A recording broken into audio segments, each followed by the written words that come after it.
그리스 신화에 시지포스에 관한 이야기가 있습니다. 시지포스 신화라고 알려져 있는데요. 이 시지포스는 고린도시의 시조로 알려져 있답니다. 그는 살았을 때 꾀가 많고 욕심도 많고 남을 속이기도 잘했고 여행객 또는 방랑객들을 괴롭히기도 잘했답니다. 그래서 신들이 이 시지포스를 저승으로 데려와서는 그에게 험한 벌을 줍니다. 그 벌은 큰 돌을 가파른 언덕 위로 굴려 올라가서 산의 정상까지 가면 되는 것인데, 그 돌은 정상까지 가기만 하면 산 아래로 굴러 떨어져 버린다는 거죠. 시지포스는 그때마다 허무하고 절망을 느끼지만 그것을 끝내지 않고 다시 산 아래로 내려와서 그 돌을 정상까지 밀어 올리는 그 일을 영원토록 하는 벌을 받았다고 합니다. 얼마나 힘들고 좌절스럽겠습니까? 그러나 이 시지포스는 그때마다 절망하지 않고 좌절하지 않고 계속해서 그 돌을 밀어 올린답니다. 무슨 일이든 하다 보면 참 절망스럽고 좌절스러운 순간이 올 때가 있습니다. 내가 한 노력에 비해서 결과나 열매가 따라주지 않을 때 무척 실망스럽고 또는 좌절하게 됩니다.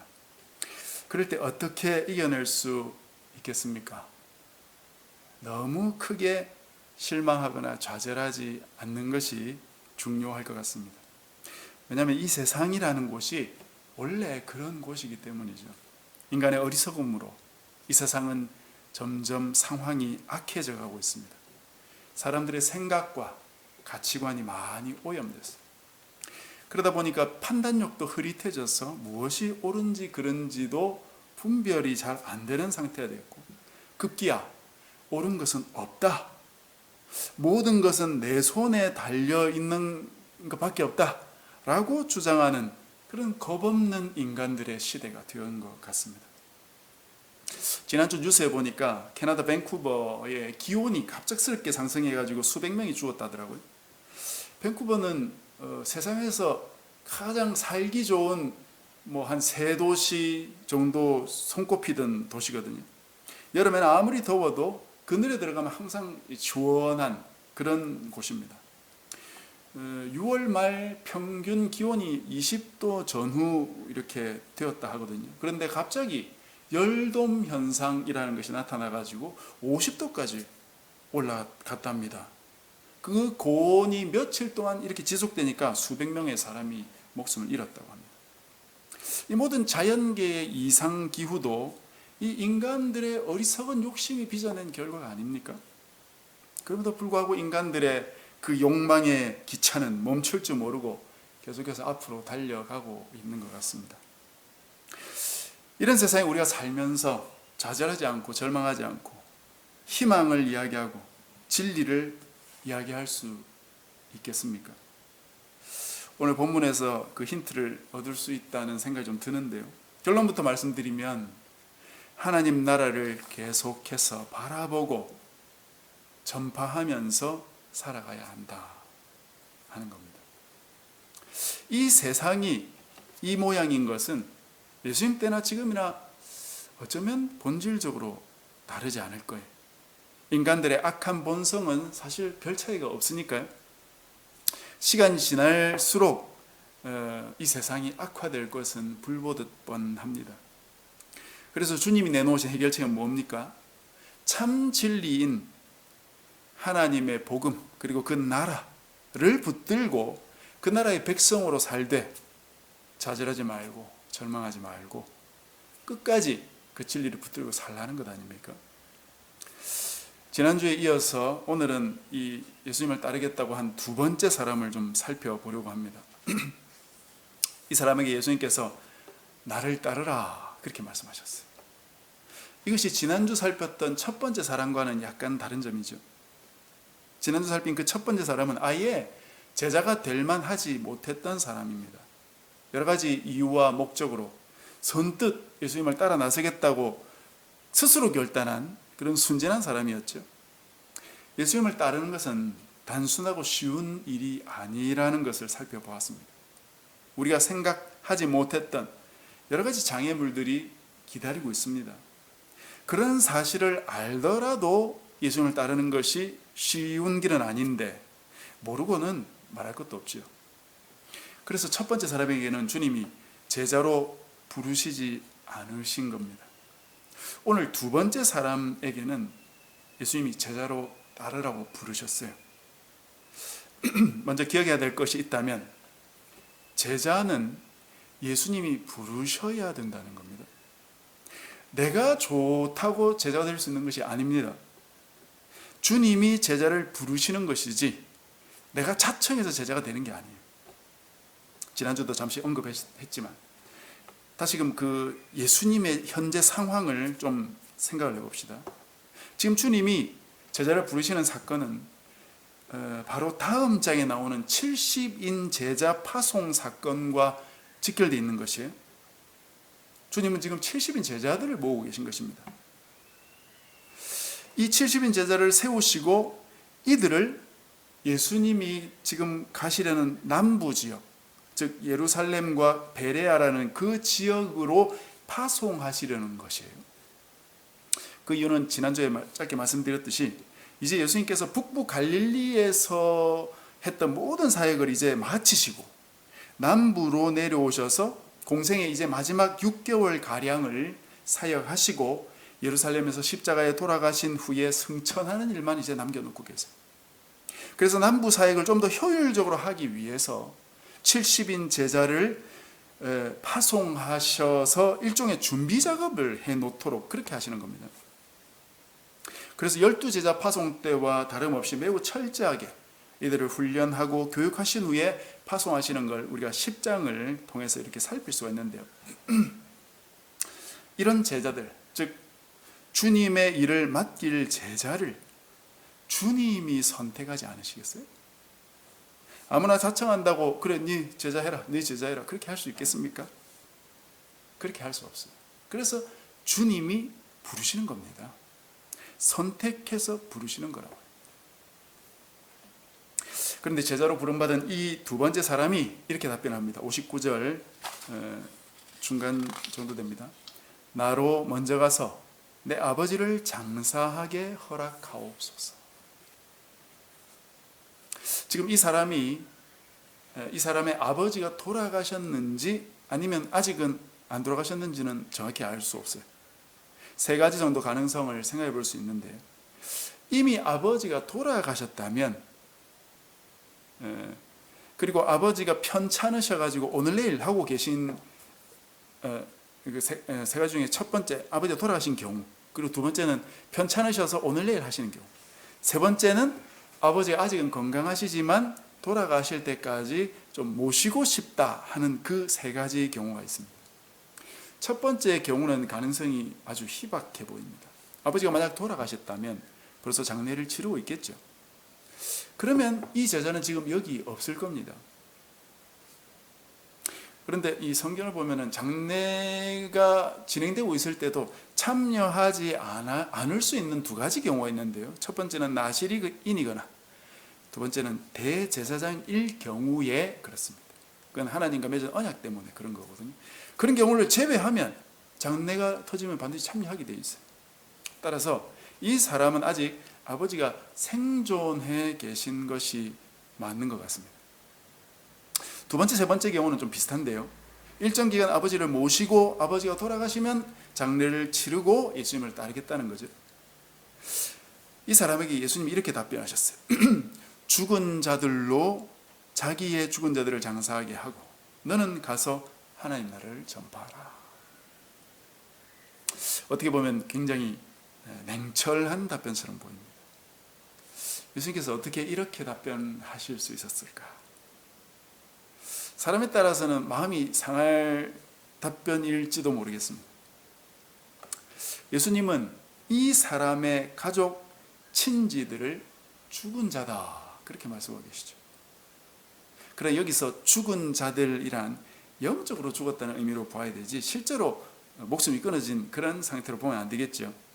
그렇게 되면 죽은 자들이 어떻게 죽은 자를 장사합니까? 말이 안 되는 이야기죠.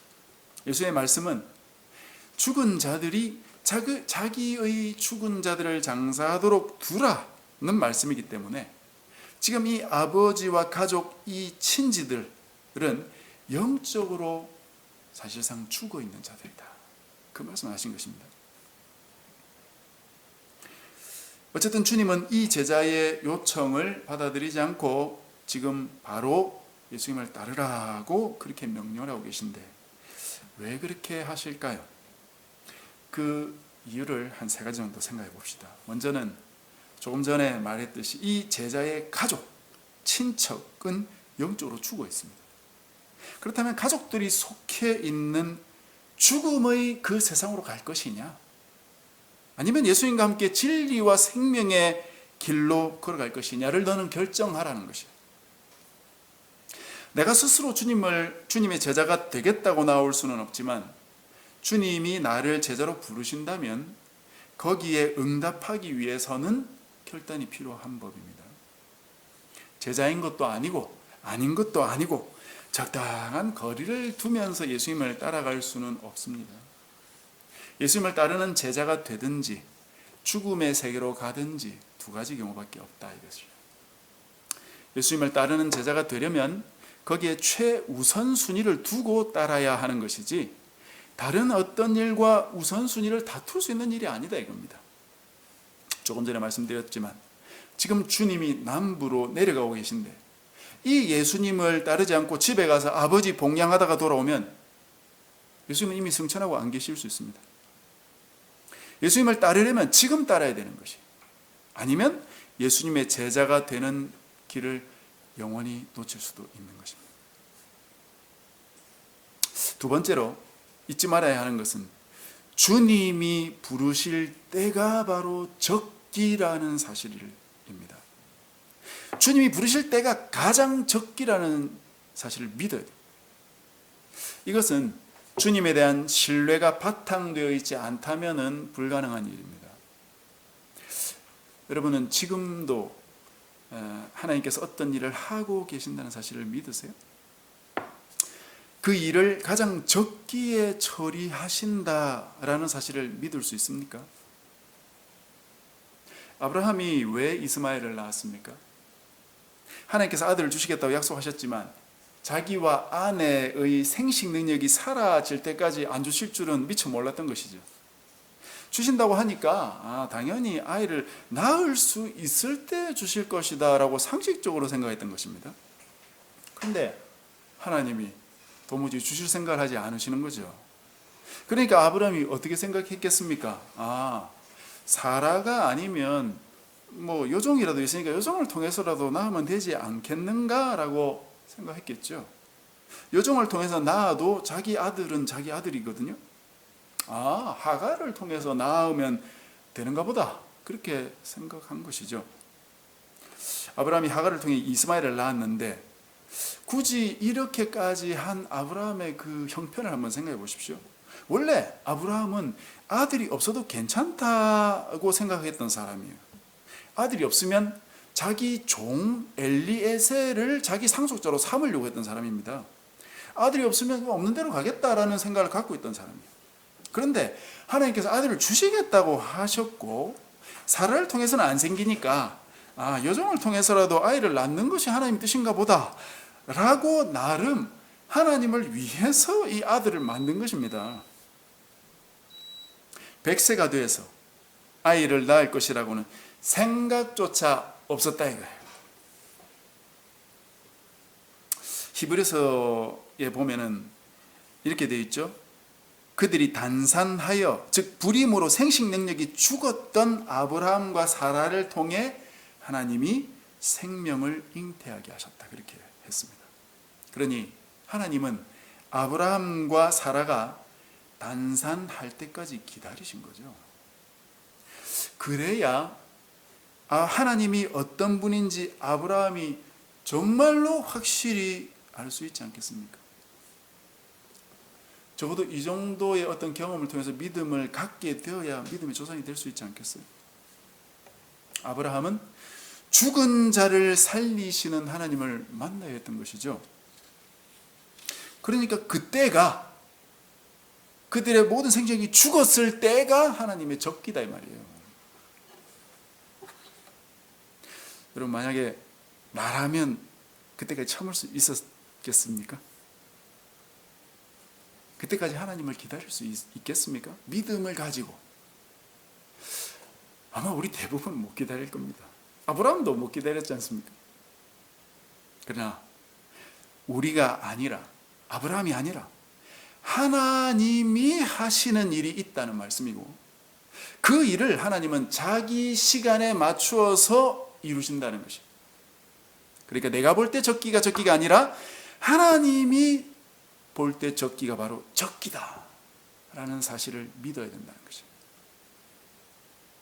그래서 예수님께서 나를 따르라 부르시면 그때가 적기라고 믿고 따라야 되지, 이걸 믿지 못하는 사람은 예수님을 따를 수 없다 이거예요. 따르고 싶어도 따를 수 없습니다. 많은 사람들이 하나님의 때가 있다고 입으로는 말하지만 사실상은 믿지 않습니다. 아니, 믿지 못해요. 그걸 못 믿는 사람들은 왜 못 믿는 것일까요? 예수님보다 자기 판단을 신뢰하기 때문이에요. 예수님보다 자기 자신을 더 많이 믿는 겁니다. 예수님이 아무리 적기라고 말씀해도 내가 볼 때 적기가 아니니까 믿지 않고 행동하지 않고 따르지 않는 거예요. 어떻게 100세의 아기를 낳겠습니까? 말도 안 되는 거죠. 그러니 이런 사람은 그 전에 하갈을 통해서 아이를 낳고 마는 겁니다. 창세기를 통해 볼 수 있지만 하나님의 때가 되기 전 이스마엘을 낳는 바람에 그 하갈과 이스마엘 때문에 아브라함의 집에 분란이 찾아왔었죠. 그리고 결국은 그 분란 때문에 그들을 내쫓아야 했어요, 집에서. 이건 아브라함에게 고통이죠. 이스마엘도 자기 아들 아닙니까? 그게 뭐 쉬웠겠습니까? 그런 고통을 당하는 거예요. 뿐만 아니라 그 이스마엘의 자손들은 지금까지도 아브라함의 자손의 대적이 되어 있다고 알려져 있어요. 이스마엘 자손이 아랍 자손이지 않습니까? 하나님의 적기를 믿음으로 기다리지 못하고 자기 판단대로 하니까 아픔과 고통이 찾아오는 것입니다. 그런 사람은 하나님을 아직 믿는 게 아니죠. 예수님을 믿는 것은 나 자신을 믿지 않기로 결단한 그 순간부터 가능한 것입니다. 나와 예수님을 동시에 믿을 수 없습니다. 예수님이 말씀하시면 내가 자리에 앉아가지고, 내가 보좌에 앉아가지고 그 말씀을 판단하고 심판하고 있는데 어떻게 예수님을 믿고 따를 수 있어요? 예수님께 내 보좌를 내어드리고 나는 내려 앉아야 되는 것이죠. 그렇지 않고는 결탄코 예수님을 믿을 수도 없고 예수님을 따를 수 없어요. 세 번째로 고려해야 하는 것이 있다면 바로 이 사람이 아버지에게 매여 있다는 사실입니다. 물론 부모님이 천년 만년 사시는 게 아니기 때문에 우리는 부모님을 잘 공경해야 됩니다. 그러나 그 부모님 공경하는 것이 일종의 집착이 되면 거기서도 문제가 발생합니다.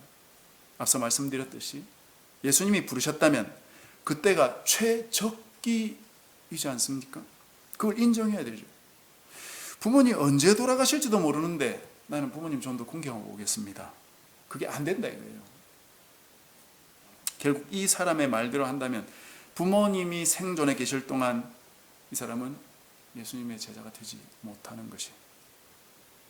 그러나 예수님은 이제 남부로 내려가면 몇 개월 안에 사역 끝나고 승천하신다 이겁니다. 이것은 시간을 다투는 일이에요. 예수님의 구속사라는 것은 시간 속에서 이루어진 역사적인 사건입니다. 그 일에 쓰임을 받느냐 못 받느냐 하는 건 한 번밖에 없는 기회예요. 따라서 이 일은 우선순위에 있어서 그 무엇보다 앞설 수 있는 일이 없습니다. 그렇기 때문에 주님이 부르셨다면 그 일보다 더 우선적인 일이 없다고 믿고 따라야 되는 것이에요. 최우선적인 일을 향해 나아가는 사람의 자세는 어떠해야 됩니까? 그 일이 정말 최우선적인 일이라고 확신하면 어떤 자세로 가야 됩니까? 히브리서 12장에 이렇게 기록되어 있죠. 여러분 주보 뒷면에 제가 인쇄되었는데 모든 무거운 것과 얽매이기 쉬운 죄를 벗어버리고 모든 무거운 것과 얽매이기 쉬운 죄를 벗어버리고 인내로서 우리 앞에 당한 경주를 하며 믿음의 주여 또 온전케 하시는 이인 예수님을 바라보자. 매인 걸 다 벗어버리고 주님만 바라보고 가야 되지, 여기저기 힐끔거리면서 갈 수 없다는 것입니다. 그런데 지금 이 사람의 마음의 중심에는 누가 있단 말이에요? 자기 아버지가 있는 것이에요. 아버지에 매여 있는 것입니다. 아버지를 공경하고 복양하는 일이 중요합니다만 예수님의 제자가 되는 일은 그것보다 더 중요하다 이거예요. 우선순위를 잘 세워야 된다. 마태복음 10장 37절에 주님이 이렇게 말씀하셨습니다. 아버지나 어머니를 나보다 더 사랑하는 자는 내게 합당하지 아니하고 아들이나 딸을 나보다 더 사랑하는 자도 내게 합당하지 아니하며 또 자기 십자가를 지고 나를 따르지 않는 자도 내게 합당하지 아니하니라. 예수님은 뭐라고까지도 말씀하셨냐면 예수님을 따르는 일에 가족조차도 원수가 될 수 있다고 말씀하셨어요. 이 가족의 멍에서 벗어나지 못한다면 예수님을 따를 수 없다 이 말입니다. 늘 부모님의 의견을 묻고 따라야 한다면 그 사람은 예수님께 여쭙는 것이 아니지요. 예수님이 모든 정답을 가지고 계시고 모든 걸 알고 섭리하고 계시니까 그냥 예수님께 여쭈면 되는데 그걸 부모님을 통해서 할 필요가 있을까요? 어릴 때는 잘 모르니까 부모의 설하에서 배울 필요도 있겠지만 여러분 한번 생각해 보십시오. 유아 때부터 성전에 맡겨져 가지고 하나님의 음성을 들었던 그 사무엘을 생각해 보시란 말이에요. 과연 얘가 어리다고 하나님의 음성을 듣지 못한다? 불가능이 있다고 생각하세요? 부모가 자기 자녀를 하나님께 맡기지 않아서 그런 것이지 하나님께 맡기면 하나님이 훨씬 더 부모보다 자녀를 더 잘 양육하시는 것은 뻔한 일이에요. 그러나 어릴 때는 그렇다 치더라도 나이가 들어서조차도 부모의 슬하를 벗어나지 못하는 사람만큼 참 어리석은 사람은 없어 보입니다. 반대로 부모 입장에서도 마찬가지예요. 자녀가 나이가 차고 성인이 되고 결혼을 하고 아이를 낳아 키우는데도 여전히 나에게 와가지고 이런저런 일을 묻고 상의하는 것이 그럴 수는 가능하긴 하겠지만 모든 것을 자기가 하나님 뜻 안에서 결정할 수 있도록 부모가 이렇게 가르치고 키워왔어야 됐고 그런 자녀를 보는 것이 부모의 기쁨이지 아이가 다 컸는데도 불구하고 내가 일일이 코치해주고 결정해줘야 된다면 부모의 마음이 얼마나 힘들겠어요. 자녀가 장성했다면 영적으로도 성숙해서 스스로 하나님의 뜻을 깨닫고 그 뜻을 따라 살아가는 모습을 보는 것보다 부모에게 더 큰 기쁨이 있겠습니까? 그러나 그렇게 되지 않았다고 사실은 다 큰 자녀를 이제 더 이상 붙들고 있을 수도 없는 노릇이죠. 때가 되면 홀로 자신의 노를 저어서 하나님의 바다로 나아갈 수 있도록 등을 떠밀 수밖에 없지요. 그때가 되면 하나님께 맡겨야 되지 내가 끝까지 붙들고 있어봤자 소용도 없고 오히려 관계만 망치게 되지 않겠습니까? 가족에게서도 때가 되면 벗어나야지 계속 매여 있는 것은 서로에게 고통을 주게 된다 이것입니다. 이렇게 아버지의 또 가족에게 매인 자가 있다면 또 우리나라에 많이 무언가 매인 사람들이 있는데 그게 뭐겠습니까? 일입니다. 일. 우리나라에 일에 매인 사람이 얼마나 많은지 모릅니다. 지난주에 UN 무역개발기구에서 우리나라의 지위를 개발도상국에서 선진국으로 그렇게 이전을 했다고 발표했습니다. 이 사건은 UN 무역개발기구가 창설된 이래 처음 있는 일이라고 그래요. 코로나 대처를 잘한 것이 전 세계적으로 기감이 됐고 또 최근에 문재인 대통령이 그 한미 정상회의도 잘 했다고 평가되고 있고 G7 회의에 또 우리나라가 초대되었지 않습니까? 또 P4G라고 하는 그 세계 기후 회의를 우리나라가 주재한 일도 있었어요. 아마도 이런 한국의 위상을 전 세계의 그 리더들이 알고 이 한국을 선진국 그룹으로 옮기는데 뜻을 같이 했던 것 같습니다. 이런 것들이 한순간에 된 것은 아니죠. 지금까지 사실 보이지 않는 곳에서 우리 민족이, 우리 조상들이 1900년 초중반의 그 어려운 세월들을 함께 이겨내고 근면성실하게 자기 몸을 돌아보지 않고 일해왔던 그 배경에서 피어난 꽃에 불과하겠죠. 그래서 세계 역사상 유례가 없을 정도로 빠른 속도로 발전을 이룩해왔습니다. 그런데 그런 과정 속에서 우리에게 남겨진 이 상흔이 있는데, 상처의 흔적이 남아있는데, 그건 바로 일과 돈에 중독되어 버렸다. 쉬라고 해도 쉴 줄 모르는 사람이 많고, 놀라고 해도 놀 줄 모르는 민족이 되어버렸어요. 돈만 더 준다면 저녁도 반납하고 휴일도 반납하고 휴가조차도 반납하는 사람들이 엄청 많습니다. 그런데 또 뭔가 개발하고 이렇게 발전하는 건 또 우리나라가 1등 아닙니까? 그러니까 나는 안 놀고 나 대신 놀아주는 사람을 개발시키는데 또 세계 1위가 돼가지고 엔터테인먼트 사업이 또 전 세계 한류라고 또 1위를 주름 잡고 있는 거 아닙니까? 재밌는 세상이, 재밌는 현상입니다. 어쨌든 이 일에나 돈에 매인 사람들은 예수님이 부르셔도 왜 따라야 되는지 그런 이유를 알 수 없는 사람들입니다. 예수님이 잔치한다고 부르러 가도 밭을 사서 나가봐야 되겠다. 소를 새로 사서 시험해 보러 나가야 됩니다. 장가를 들어서 시간이 없습니다. 그런 일 중독자들이 성경에도 나오고 있습니다. 그런 사람들은 하나님의 백성의 특권을 발로 차버리는 사람들입니다. 또 상처에 매인 사람도 있죠. 이런 사람들은 내 상처만 해결되면 주님을 따르겠다고 말하는 사람들. 그런데 이렇게 매인 사람들이 있는 반면에 정반대로 아무것도 매이지 않으려는 사람들도 있습니다. 그야말로 자유인들. 이 사람들은 그 어떤 것에도 매이지 않고 자기 자신이 원하는 대로만 살기를 바라는 것 같습니다. 자기를 매는 그 무엇도 용납하지 않기 때문에 진리를 상대화하고 진리가 없다, 그리고 그렇게 용감하게 외치는 사람들이에요. 이런 사람들은 진리가 없다, 나는 자유다, 어떤 것도 나를 가둘 수 없다, 그런 구호에 갇혀 있는 것 같습니다. 이 구호에 매여 있는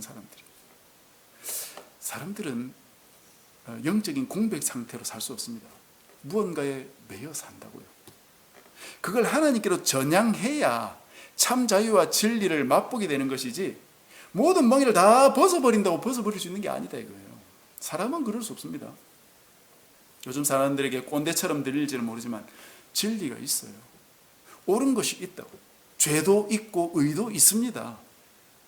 그 어떤 것에도 매이지 말라는 것이 아니에요. 세상적인 것에 매이지 말라는 것이죠. 하나님의 제자가 되려면 하나님께 매여야 된다 이겁니다. 예수님을 바라보며 하나님 나라에 매여서 살아야 된다. 그렇지 않는다면 아무것도 안 매여 사는 게 아니라 세상적인 다른 데 매여 산다 이거예요. 우리가 최근 묵상하고 있는 그 야고보서에 보면 야고보가 뭐라 합니까? 지혜가 필요하면 하나님께 구하라. 세상에게, 사람들에게 지혜 구하지 마라. 서로 필요한 것을 그렇게 구하다 보니까 싸움도 일어나고 다투게 된다는 것입니다.